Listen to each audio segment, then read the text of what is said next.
Hi there and welcome. Today we will solve the problems of quiz number 5. So first of all, in this quiz, don't forget to write down your name, it's very important. And then let's start with question number 1, where we need to find the phase margin of a closed loop system for which we know the open loop transfer function. But what is the phase margin? We have the definition over here. Here's the definition.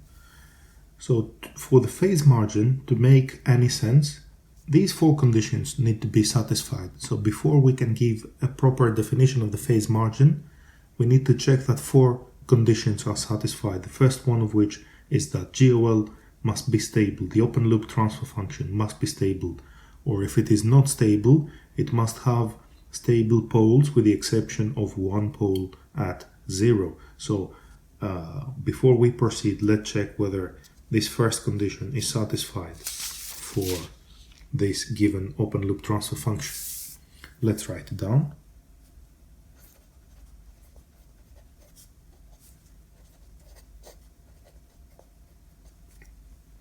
How can we tell whether this transfer function is stable? Well, a simple way to do so, since this is a simple one, is to check the poles.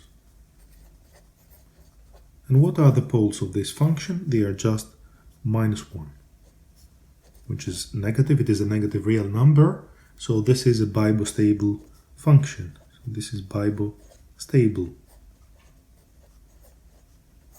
That's very good. Now let's check the second condition. The second condition is that GOL has at most one phase crossover frequency. But if you see here, this is a first order system. It's a first order system, and first order systems don't have any phase crossover frequencies. So we have here no phase crossover frequencies.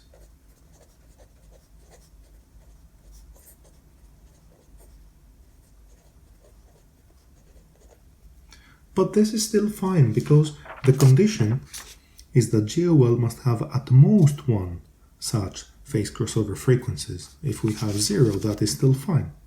Then the third condition is that GOL has an amplitude ratio which is strictly decreasing as a function of omega. Now to answer that, we either need to derive the amplitude ratio of GOL, or recall how the body plot, the magnitude part of the body plot, looks like. And you can find that in your notes. This will now look familiar. It looks like that. Let me use a different color. It looks like that. Which is, if you remember, we had mentioned that this is a low pass filter, and this is strictly decreasing. As omega increases, the amplitude ratio decreases, which is very good because this means that the third condition is indeed satisfied. Let's have a look now. The 3 first conditions are satisfied. Let's have a look at the 4th one. It says here that there is a frequency omega g. There is a special name for that omega g. It is called the gain crossover frequency.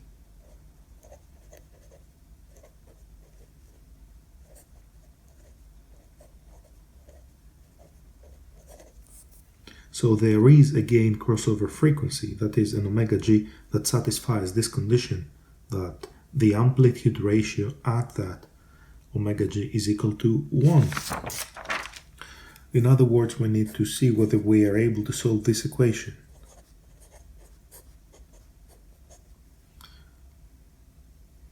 So what is GOL at j omega g? This is GOL. So 20 over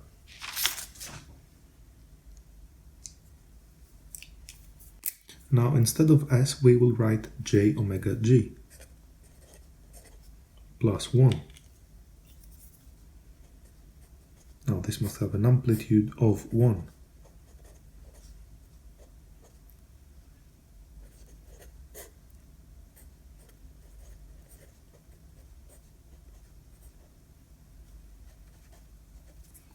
Now, what is the modulus of that complex number? That is simply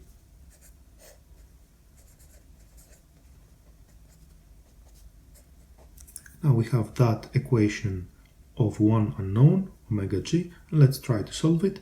So we will multiply both sides by that square root, and we have 20 equals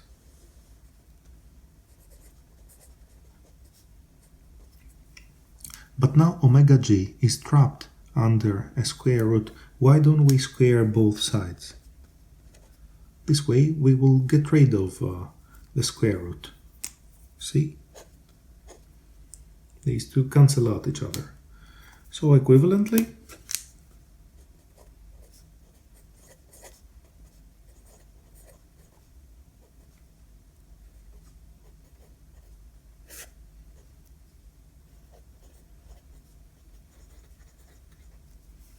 now we can take the square root on both sides, but technically we need a plus minus.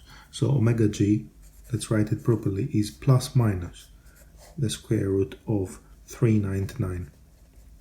But omega g is a frequency, and in the context of phase margins, we are only interested in positive frequencies, not negative frequencies. So we will keep, from here, we will keep one of the solutions. Omega g is the square root of 399. So this equation has a solution. So the fourth condition is satisfied. All four conditions are satisfied here.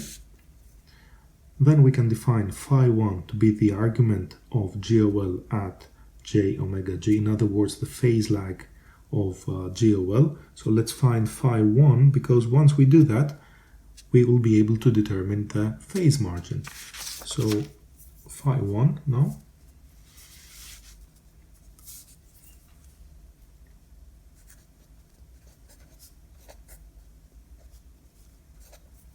The argument of 2020 is a real number, so its argument is equal to 0.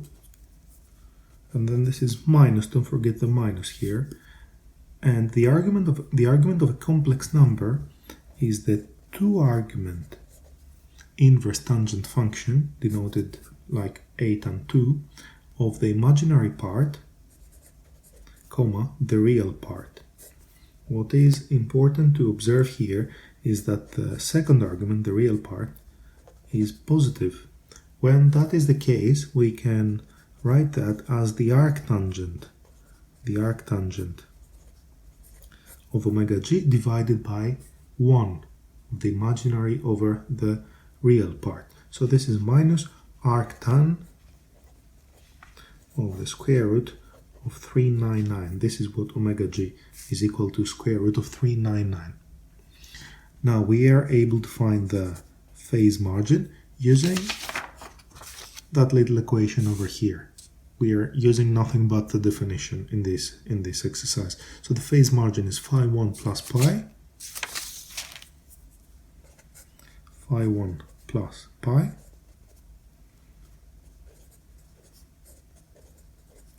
So minus arctan square root of 399 plus pi.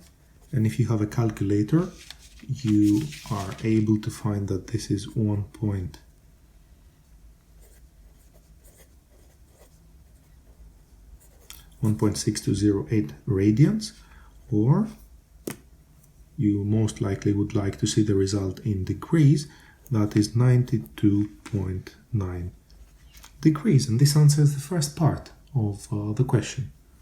Okay, so it was nothing difficult. We just had to go through the definition and apply it and determine the phase margin. Now the second part of the question is more interesting, because here we get to design a controller, we get to design a closed loop system so that the phase margin has a particular desired value. So let's have a look at the question again. It says, find the value of k so that the phase margin of the closed loop system with that now open loop transfer function, so it is the old one multiplied by k, so that the phase margin is 120 degrees. It's 120 degrees. We can't do math with degrees. We have to change it to radians. So this is 2 pi over 3 radians. Well, we don't need to write down radians. Equivalently, this means that phi 1 plus pi is 2 pi third. Phi 1 plus pi is precisely the definition of the phase margin. So the phase margin is phi 1 plus pi. Move pi onto the right hand side. And you will have that phi 1 is minus pi third. And phi 1 now is the argument of GOL at j omega g, which is minus pi third.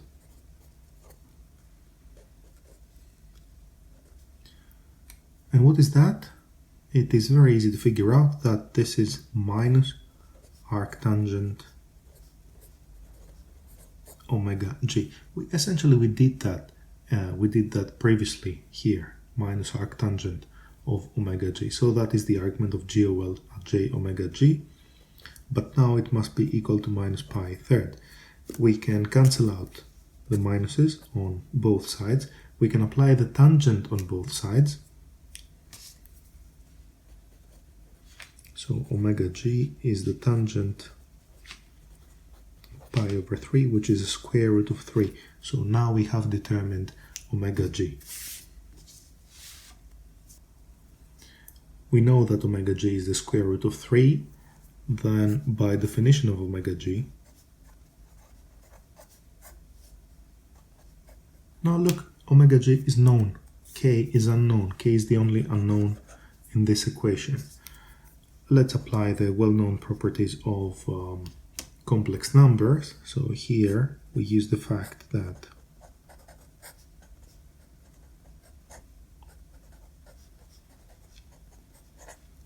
(20) times the modulus of k is 20 times the absolute value of k.